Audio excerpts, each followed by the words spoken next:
رحمۃ اللہ وبرکاتہ۔ الحمد للہ نحمده ونصلي ونسلم على حبیبه الکریم، اما بعد فاعوذ باللہ من الشیطان الرجیم، بسم اللہ الرحمن الرحیم۔ فیہا یفرق کل امر حکیم، صدق اللہ مولانا العظیم وصدق رسولہ النبی الامین المعین الکریم، ونحن علی ذلک لمن الشاہدین ومن الشاکرین والحمد للہ رب العالمین۔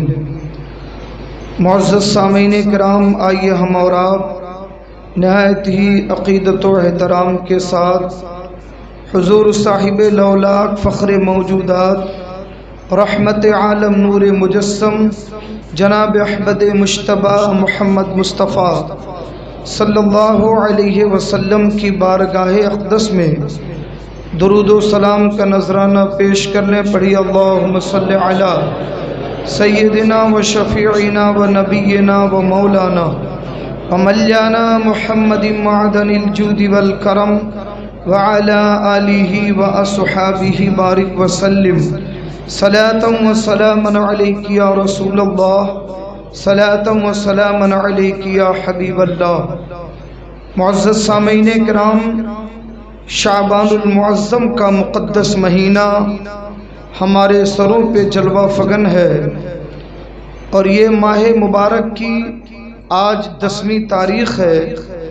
اس اعتبار سے انشاءاللہ الرحمن آنے والے منگل کو، یعنی منگل کا دن گزار کے جو رات آئے گی وہ رات شب برات کہلاتی ہے، لیلۃ المبارکہ کے نام سے اسے ہم جانتے ہیں، اور عام طور پر اسے شب برات سے یاد کرتے ہیں۔ اللہ تبارک و تعالی نے ہم انسانوں کو طلب کمال کے لیے پیدا کیا۔ قرآن مجید میں اللہ فرماتا ہے، وَمَا خَلَقْتُ الْجِنَّ وَالْإِنسَ إِلَّا لِيَعْبُدُونَ، کہ ہم نے انسانوں اور جناتوں کو صرف اپنی عبادت کے لیے پیدا کیا۔ تو جب ہماری پیدائش، ہماری تخلیق کا مقصد یہ ہے کہ ہم اللہ کی عبادت کریں، مگر کاروبار میں لگ کر، مادیت کا شکار ہو کر، دنیا کے کاموں میں ہمارے ذہن اس طرح بھٹک جاتے ہیں کہ دھیرے دھیرے جو مقصد تخلیق ہے، اللہ نے جس مقصد کے لیے پیدا کیا، اسے ہم بھولنے لگتے ہیں، وہ ہمارے دل دماغ سے دور ہونے لگتا ہے۔ تو اللہ تعالیٰ نے کچھ ایسے دن، کچھ ایسی راتیں، کچھ ایسی برکت والی ساعتیں پیدا فرمائی ہیں کہ ان راتوں میں، ان ساعتوں میں اللہ تعالیٰ نے عبادت کرنے کا ثواب زیادہ کر دیا، تاکہ پھر سے ہم اپنی پٹری پہ لوٹ جائیں، پھر ہمیں یاد آ جائے کہ اللہ نے ہمیں کس مقصد کے لیے پیدا کیا۔ تو انہی راتوں میں، انہی ایام میں، انہی برکت والی ساعتوں میں ایک نہایت ہی برکت والی رات شب برات ہے۔ یہ راتیں اس لیے آتی ہیں تاکہ ہمیں ہمارا مقصد تخلیق یاد دلائیں۔ اس میں عبادت کرنے سے اور اللہ کو یاد کرنے سے انسان کا مقصد تخلیق اس کے سامنے آ جاتا ہے۔ جو بھول چکا تھا وہ پھر یاد آتا ہے کہ اللہ تبارک و تعالیٰ نے اسے کس کام کے لیے پیدا کیا۔ میرے عزیزوں، میرے دوستوں، شب برات کے تعلق سے کتب احادیث میں بہت ساری فضیلتیں، اس رات کے نوافل اور اس دن روزہ رکھنے کے تعلق سے اور اس میں عبادت کرنے کے بارے میں آئی ہیں۔ قرآن مجید میں اللہ تبارک و تعالیٰ فرماتا ہے، فیہا یفرق کل امر حکیم، اس میں ہر حکمت والا کام بانٹ دیا جاتا ہے۔ یعنی یہ وہ برکت والی رات ہے جس میں اللہ تعالیٰ کی جانب سے ہر حکمت والا کام بانٹ دیا جاتا ہے۔ مفسرین کی ایک جماعت کا یہ موقف ہے کہ اس رات سے مراد شب برات ہی ہے، کہ جس میں اللہ تبارک و تعالی بندوں کے سارے اعمال اس کی بارگاہ میں پیش کیے جاتے ہیں۔ اللہ تبارک و تعالی آسمان دنیا پر نزول فرماتا ہے جیسا اس کی شان کے لائق ہے، اور اس کے بعد حدیث شریف میں آیا کہ بڑی کثرت کے ساتھ اللہ تبارک و تعالی گنہگاروں کی مغفرت فرماتا ہے، اور شان مغفرت یہ ہوتی ہے کہ اللہ رب العزت کی جانب سے فرشتہ ندا لگاتا ہے، آواز لگاتا ہے کوئی بخشش کا طلبگار جسے بخش دیا جائے، ہے کوئی مصیبتوں میں گھرا ہوا جس کی مصیبتیں دور کی جائیں، ہے کوئی رزق کا طلبگار جس کے رزق میں اضافہ کیا جائے۔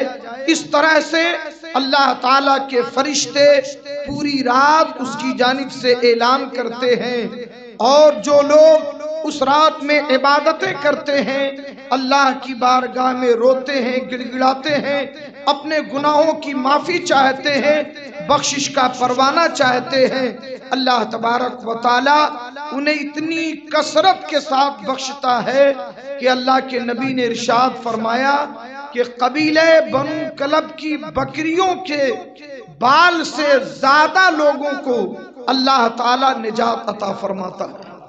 اس لیے یہ آنے والی رات تو 4 دن کے بعد جو رات آ رہی ہے، ہمیں اور آپ کو بڑے ہی خلوص دل کے ساتھ اس رات کا استقبال کرنا چاہیے، اس رات کی تیاری کرنی چاہیے۔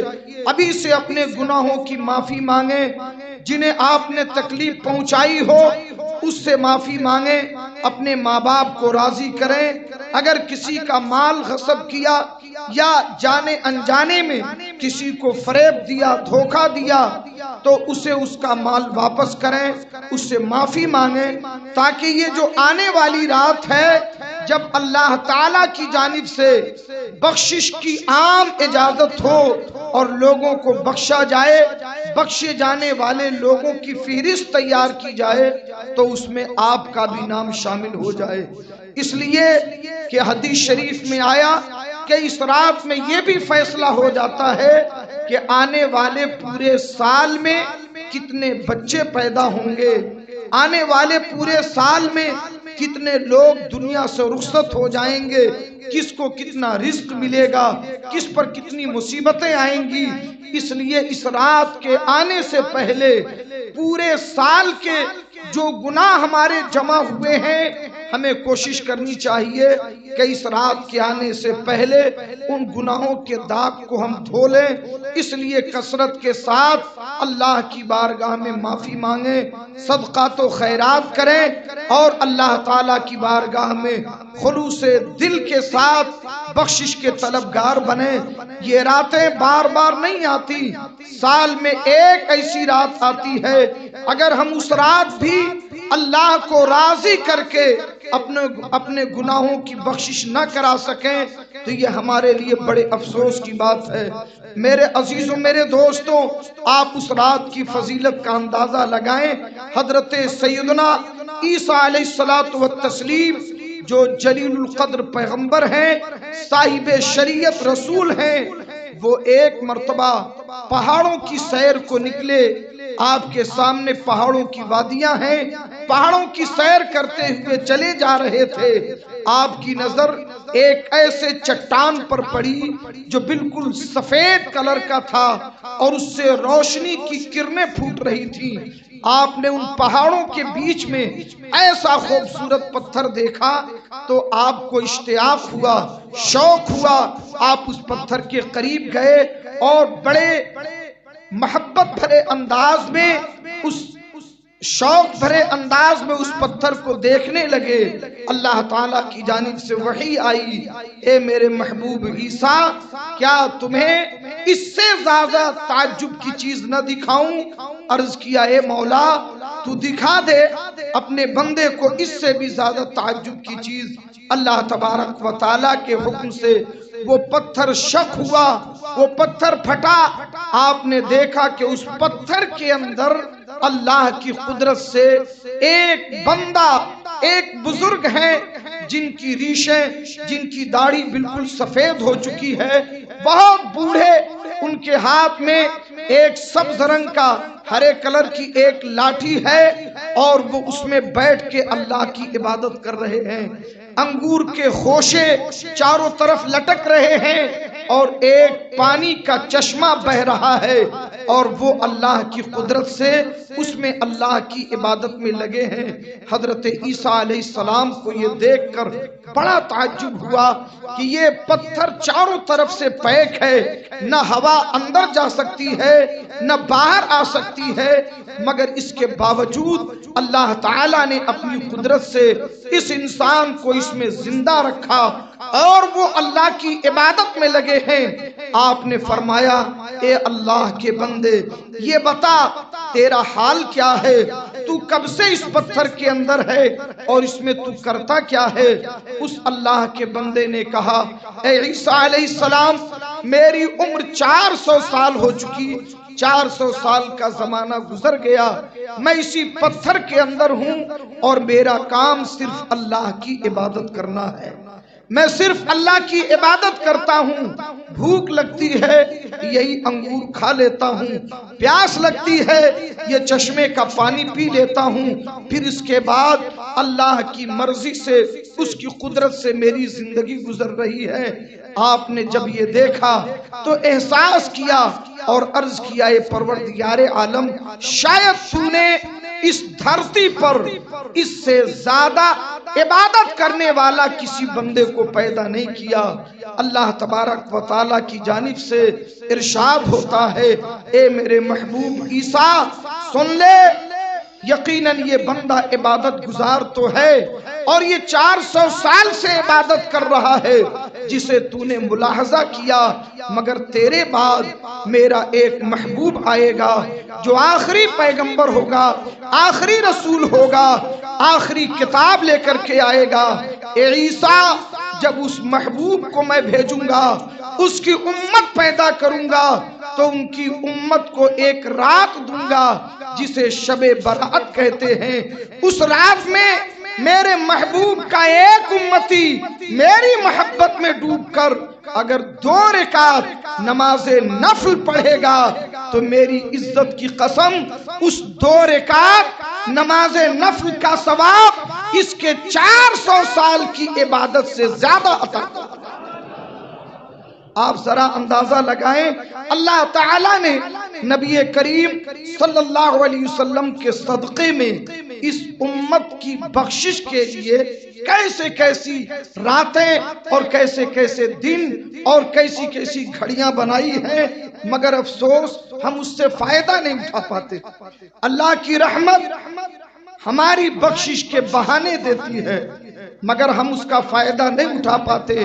میرے عزیزوں، میرے دوستوں، اس لیے یہ آنے والی رات اللہ کے نبی جناب محمد رسول اللہ صلی اللہ علیہ وسلم نے اس رات میں عبادت کی اور اپنی امت کو عبادت کا حکم دیا۔ مولا علی کرم اللہ وجہ الکریم فرماتے ہیں کہ جب تمہیں شب برات مل جائے تو اس کے دن میں روزہ رکھو اور اس کی رات میں اللہ کی عبادت کرو۔ میرے عزیزوں، میرے دوستوں، ہمارے اکابرین مشائخ اور صوفیہ کا یہ طریقہ رہا ہے، اولیاء کرام سے ثابت ہے کہ ان راتوں میں وہ بڑی کثرت کے ساتھ اللہ کی عبادت کرتے تھے، قرآن کی تلاوت، نفل نمازیں، اور جن کی نمازیں قضا ہوں ان کے حق میں بہتر یہ ہے کہ وہ نفل کے بجائے اپنی قضا نمازیں پڑھیں، صدقات و خیرات کریں، کثرت سے درود شریف پڑھیں، ایک دوسرے کو معاف کریں، اور سب سے بڑی بات یہ ہے کہ ہر مسلمان سچی توبہ کرے، اس لیے کہ حدیث شریف میں آیا کہ اللہ تعالی کثیر تعداد میں اپنے بندوں کو جہنم سے نجات عطا کرتا ہے، بخشش کا پروانہ دیتا ہے، مگر پھر بھی کچھ ایسے بد نصیب ہیں جو اسراف بھی نہیں بخشے جاتے۔ حدیث شریف میں آیا ان میں سے ایک وہ شخص جو جادوگر ہو، دوسرا وہ شخص جو دل میں لوگوں کے لیے کینہ رکھتا ہو، حسد رکھتا ہو، تیسرا وہ شخص جو اپنے ماں باپ کا نافرمان ہو، چوتھا وہ شخص جو شراب پینے کا عادی ہو اور وہ شراب نہ چھوڑتا ہو، پانچواں وہ شخص جو زانی ہو اور زنا کی اسے عادت ہو۔ اگر یہ چیزیں خدا نہ کرے کسی مسلمان میں ہوں، اگر ہیں تو ابھی وقت ہے اس رات کو آنے سے پہلے اپنے آپ کو اس لائق بنا لو کہ جب بخشش کا پروانہ دیا جائے تو آپ اللہ کی بارگاہ سے محروم نہ رہو، آپ کو بھی پروانے بخشش مل جائے۔ اس لیے کہ یہ راتیں بڑی عظمت والی راتیں ہوتی ہیں اور اس میں لوگوں کی تقدیریں بدل جاتی ہیں۔ میرے عزیزوں، میرے دوستوں، آپ ذرا سوچیں، حضرت سیدنا مالک بن دینار بہت بڑے تصوف صوفیہ میں آپ کا شمار بڑے اعلیٰ طبقے میں ہوتا ہے۔ حضرت مالک بن دینار سے لوگوں نے پوچھا کہ آپ تو شرابی ہوا کرتے تھے، آپ شراب پیا کرتے تھے، پھر آپ کے دل میں ایسا کیا آیا کہ آپ نے سچی توبہ کر لی؟ آخر کیا آپ کے دل میں آیا؟ تو حضرت مالک بن دینار رحمت اللہ تعالی علیہ فرماتے ہیں کہ میں بہت زیادہ شراب پیا کرتا تھا، بازار میں بھی، یہاں تک کہ اپنے مکان میں بھی۔ میری ایک چھوٹی سی بچی تھی جس کی عمر 2 سال تھی، وہ شراب کے مٹکے توڑ دیتی تھی، کبھی کبھی شراب کی سراہیاں گرا دیتی تھی۔ مجھے اس پر غصہ آتا تھا، مگر مجھے اس سے بڑا پیار تھا اور مجھے ایسا لگتا تھا کہ وہ 2 سال کی بچی نہیں چاہتی تھی کہ میں شراب کو ہاتھ لگاؤں، مگر 2 سال کی عمر میں ہی اس بچی کا انتقال ہو گیا۔ آپ فرماتے ہیں جب اس کا انتقال ہو گیا میرے دل پہ بڑا صدمہ لگا، بڑا مجھے قلق ہوا، کئی دن تک میں اس کی یاد میں روتا رہا، یہاں تک کہ شب برات آ گئی۔ شب برات کا وقت جب آیا تو میں نے خواب دیکھا، اور خواب میں میں نے کیا دیکھا کہ میدان محشر قائم ہے، افراتفری کا عالم، نفسی نفسی کا عالم، لوگ اپنے اپنے میں مبتلا اور پریشان ہیں۔ میرے پیچھے ایک بہت بڑا اژدہا میرے پیچھے لگ گیا ہے، وہ مجھے نگلنا چاہتا ہے، میں اس سے بچنے کے لیے بھاگ رہا ہوں، وہ مجھے دوڑا رہا ہے، میں اور تیز بھاگتا ہوں، وہ اور تیز مجھے دوڑاتا ہے، یہاں تک کہ میں بھاگتے بھاگتے آگے میں نے دیکھا ایک بڑا ہی خوبصورت بوڑھا، ایک کمزور بوڑھا آگے جا رہا تھا۔ میں نے اس سے کہا اے اللہ کے بندے اس اژدہے سے میری حفاظت کر۔ اس نے کہا میں بڑا کمزور انسان ہوں، میں تیری مدد نہیں کر سکتا، تو آگے جا، شاید تیری کوئی امانت اللہ کی بارگاہ میں ہو تو اس کے ذریعے تیری مدد ہو جائے گی۔ حضرت مالک بن دینار فرماتے ہیں میں آگے گیا، میں نے دیکھا کہ ایک آگ ہے جو آگے سے روک رہی ہے اور پیچھے سے اژدہا ہے۔ میں پھر پلٹا، مجھے پھر وہی بزرگ نظر آئے، میں نے پھر ان سے کہا اللہ کے بندے اللہ کے لیے میری مدد کر۔ اس نے پھر کہا میں بڑا کمزور ہوں، میں تیری مدد نہیں کر سکتا، تم اس پہاڑ کی طرف جاؤ، وہاں پہ لوگوں کی امانتیں رکھی ہیں، اگر تیری امانت ہوگی تو اللہ کی جانب سے تیری مدد ہوگی۔ فرماتے ہیں کہ میں بھاگا ہوا اس پہاڑ کی طرف پہنچا تو فرشتے نے آواز دی دروازہ کھول دو، شاید اس کی کوئی امانت یہاں موجود ہو۔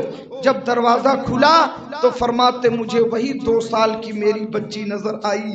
میری بچی جب نظر آئی تو میں نے اس بچی کو دیکھا اور وہ بچی مجھ سے لپٹ گئی، اس نے دائیں ہاتھ سے مجھے پکڑا اور بائیں ہاتھ سے اس اژدہے کو دھکا دیا۔ وہ اژدہا واپس بھاگ گیا۔ میں نے یہ منظر دیکھا، اور منظر جب دیکھا، جب وہ اژدہا چلا گیا، میں اپنی بچی کو لپٹ کے رونے لگا۔ میری بچی نے قرآن کی آیت کریمہ پڑھی، الم یان للذین آمنوا ان تخشع قلوبہم لذکر اللہ۔ اے میرے ابو جان، کیا ابھی ایمان والوں کے لیے وہ وقت نہیں آیا کہ ان کے دل اللہ کے خوف سے کانپ جائیں؟ اب تو توبہ کر لو۔ اتنا سننا تھا، فرماتے میری نیند کھل گئی اور میں نے اسی دن سچے دل سے توبہ کر لیا، اسی دن سچے دل سے توبہ کیا، اور اللہ تبارک و تعالی نے مجھے شراب کے گناہ سے نجات عطا فرمائی۔ میرے عزیزوں، میرے دوستوں، اگر ایک شرابی شراب سے توبہ کر کے، سچی توبہ کر کے، اللہ کی عبادت کر کے مالک بن دینار بن سکتا ہے، تو بلا شبہ ابھی اللہ نے توبہ کا دروازہ بند نہیں کیا ہے۔ ہمیں اور آپ کو اپنے اپنے گناہوں سے توبہ کرنی چاہیے، اور اس رات کا استقبال کرنا چاہیے، ایک دوسرے کو معاف کرنا چاہیے۔ ہر ایک گناہ ہم اپنے بارے میں خوب جانتے ہیں، ہم نے کون کون سے گناہ کیے ہیں، اس لیے اس رات کو آنے سے پہلے اپنے گناہوں سے سچی توبہ کرو، تاکہ فرشتوں کی لسٹ میں، ان کے مغفرت والی لسٹ میں آپ کا نام شامل ہو۔ اللہ تبارک و تعالی اس رات کی برکتوں سے مالا مال فرمائے۔ ہر سال کی طرح انشاءاللہ اس رات کو بھی جس طرح سے 6 رکعت نفل کی پڑھائی جاتی ہیں، اور اس میں دعائے نصف شعبان پڑھائی جاتی ہے، وہ سارے اہتمام ہوں گے۔ آپ حضرات اس رات کا مکمل اہتمام کریں، اور رات گزرنے کے بعد جو دوسرا دن آتا ہے اس کے لیے روزہ رکھیں۔ اور میں آپ کو یہ بھی بتا دینا چاہتا ہوں کہ میرے عزیزوں، میرے دوستوں، اللہ تبارک و تعالی ہی جانتا ہے کہ ہماری عمریں کتنی ہیں۔ شاید یہ ہماری زندگی کی آخری شب برات ہو، کون جانتا ہے اس کے بعد ہمیں دوسری شب برات ملے نہ ملے۔ اس لیے اپنی زندگی کی آخری شب برات سمجھتے ہوئے اسے ٹالنے کی کوشش مت کرو، بہانے مت تلاش کرو، بلکہ بالکل تیار ہو کر، ایکٹیو ہو کر کے اللہ تعالیٰ کو راضی کر لو۔ نہ جانے زندگی وفا کرے نہ کرے، اللہ تعالیٰ ہر ایک کو خیر کی توفیق عطا فرمائے۔